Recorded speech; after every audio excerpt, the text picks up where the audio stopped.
What's good, YouTube? Welcome to another episode. Time for another fresh cut. I don't know. What's good, YouTube? It's your boy D Dames, and welcome to another tutorial. For today's haircut, it's a taper fade, and while I was cutting my client, I realized in some time, form, and fashion, Paul George actually has had this haircut. So this video is a Paul George / taper cut tutorial. This is a very popular ass haircut. A lot of clients will be asking you how to do this. Hey, if you do it on yourself, this is the best place to learn tutorial. So we're gonna be getting into the steps. Before that, hit the like button. If you like the video, like, comment, and subscribe. But let's get right into the tutorial. Let's do it. To begin the haircut, you want to start bringing the hair down. So I'm using a number 1 all the way open, which E. Jones calls a long number 1. So I'm using a long number 1 just to take the hair down.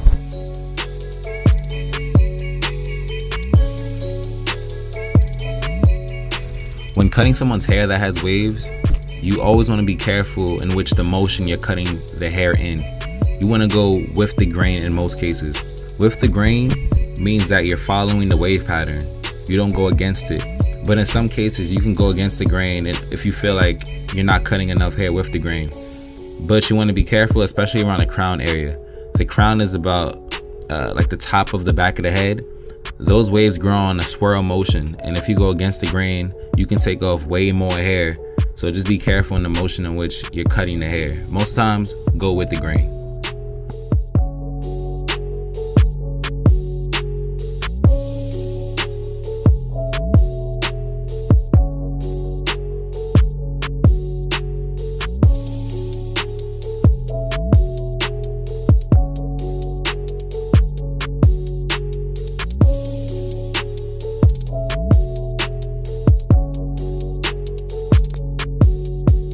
Then you want to start balding out the temple area. So I use my Andy's T liners and I just go right where his temple is and I bald that area out.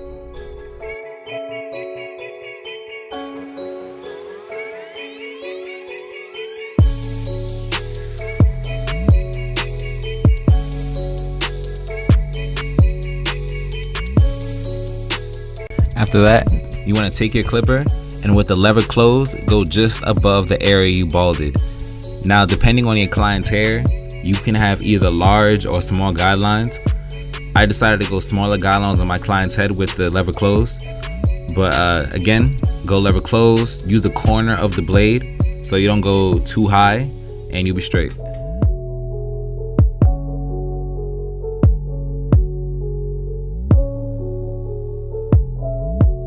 Next, you want to grab your zero guard and you want to go just above that guideline you created. So again, use the corner of the blades. You don't want to go too high.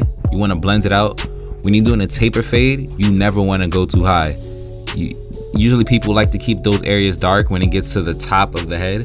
So don't go too high. Really use those corners. You really make the fade look blurry, like really blurry. So use the corners. Don't create another guideline.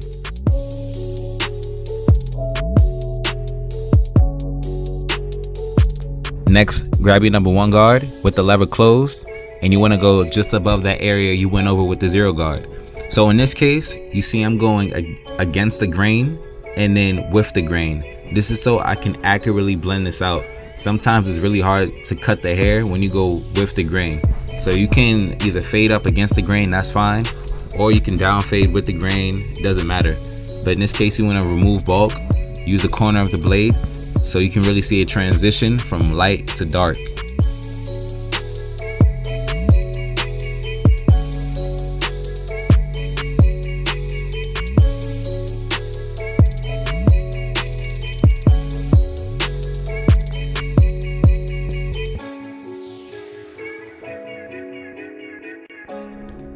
Then I just retrace my steps. I do this often when I cut hair. I just retrace the steps that I went over. So I go no guard, I hit the temple area, and then you'll see me do trigger play. Trigger play is a term that barbers use. That just basically means that you move the lever up and down so you can accurately blend the fade. So you just hit the line, you go above that, and you're pretty straight. Trigger play is all about the corner of the blade. Everything is about the corner of the blade. So you retrace your steps, and I'm going through each guard. Now I have my zero guard back on. and I'm hitting the fade. I'm making sure it all blends in.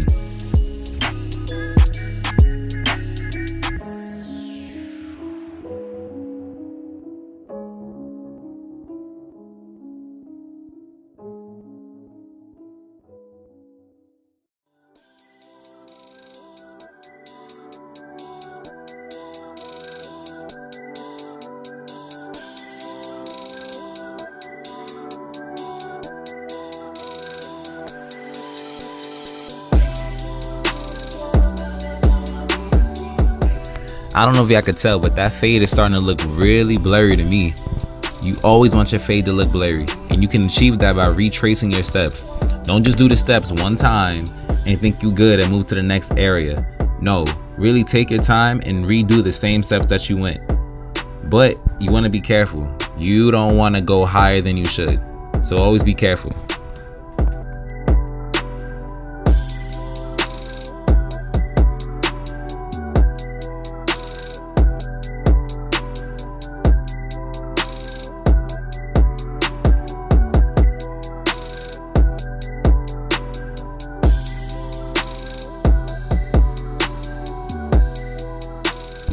Then in this step, I'll be blending in the top of his beard with his temple.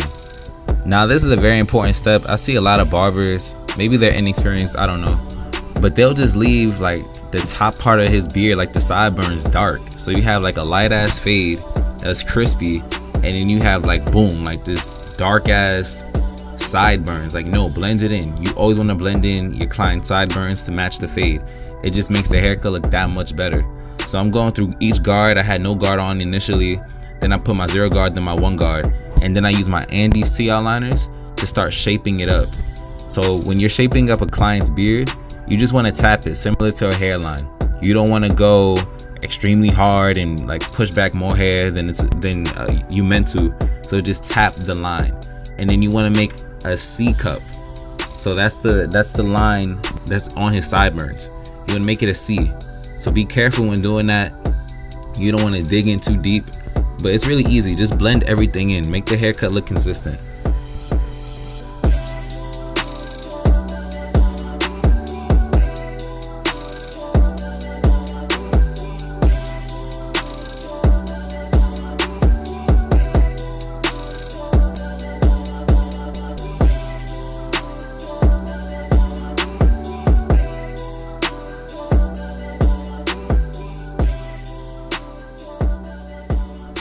Now when moving over to the back of the fade, you don't want to bring the back up too high.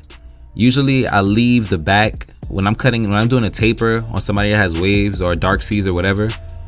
I cut the back pretty much to the middle of his ear. So you don't want to bring the back taper too high.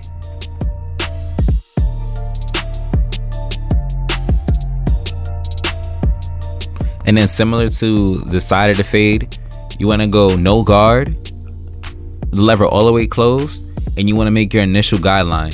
Don't make this initial guideline too high. I have my guideline about like maybe 1/4 of an inch above his head. So really tap that line and bring it up.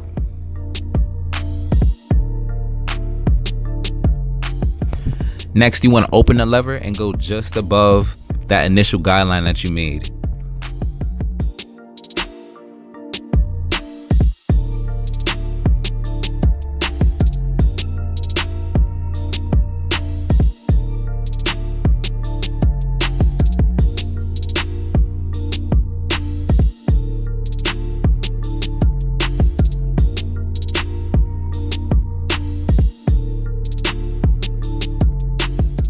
Next up, put on your 0 guard, use a corner of the blade, and start blending it in.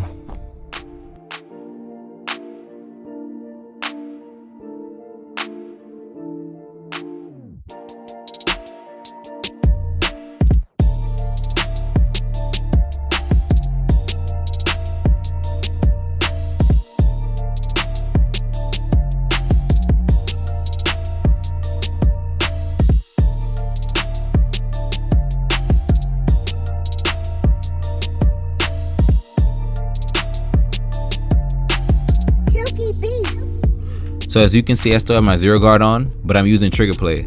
So I'm opening and closing the lever, and I'm trying to blend those lines in. As you can see, it's real dark in some areas and then real light in other areas. You want to find a happy medium between the two. So really open and close that lever.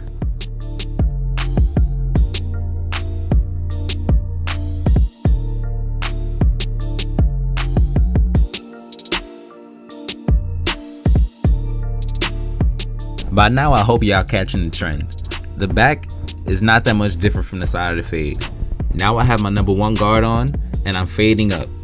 It's similar steps, like haircutting, like I said in the first video, it's not that hard. It's a simple formula and it's the same techniques. So right now I'm using my number 1 and I'm just blending out the bottom of the fade with the top of the fade. The top of his head is really dark and that number 1 is really gonna blend it in to make it, keyword, consistent. Always want to make the fade and the haircut look consistent. You don't want to have a light ass area and then you want to have a dark ass area. You're gonna make a client look really weird. So always be consistent with it. Then you want to take off the guard, put the lever all the way to the end, so closed, and you want to get rid of that line at the bottom of his fade.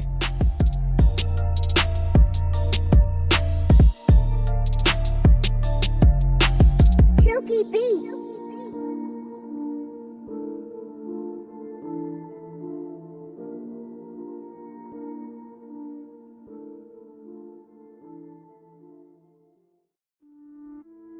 This part of the video is going to be really sped up. The left side of the head is the same steps for the right side of the head. So I don't need to go through a whole voiceover for what you should do. At this point, it should be easy to catch on. So I'm going to just shut up. I'm going to let the music play and hopefully y'all catch on by what I do.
So right here, we're about to begin lining up the client, but before lining him up, I bring down those hairs in the front.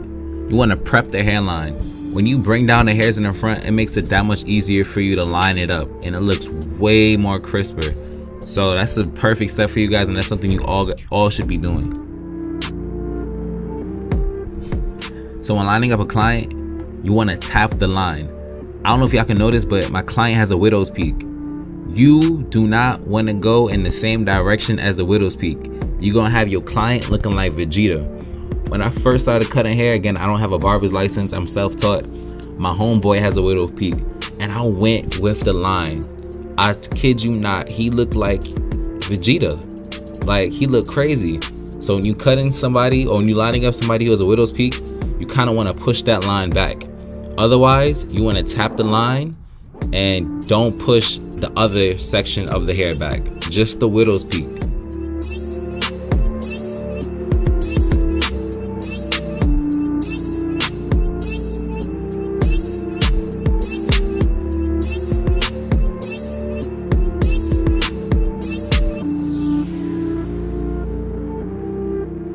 Last tip about lineups, you want to make sure that the lineup is symmetrical.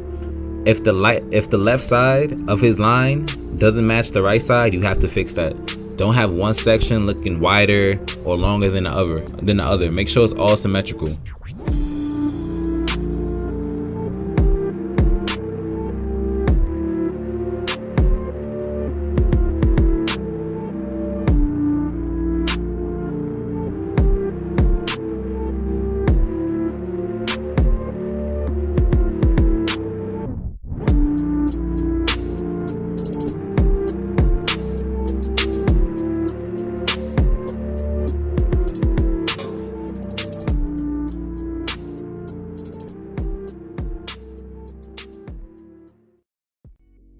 Alright guys, that's gonna do for the tutorial. Again, this is a popular ass haircut, and don't be in the comments hating, saying he don't look like Paul George, this and the third. Paul George has had this haircut at some point in his career, and it's a dope ass cut. If you have waves, you probably get this haircut.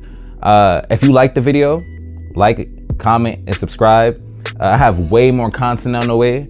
I have a self-cut tutorial that I'll be dropping very soon. Very soon. So hit the bell. The bell will get you notifications for when I drop videos, and I look forward to seeing y'all on the next one. Stay blessed. Peace.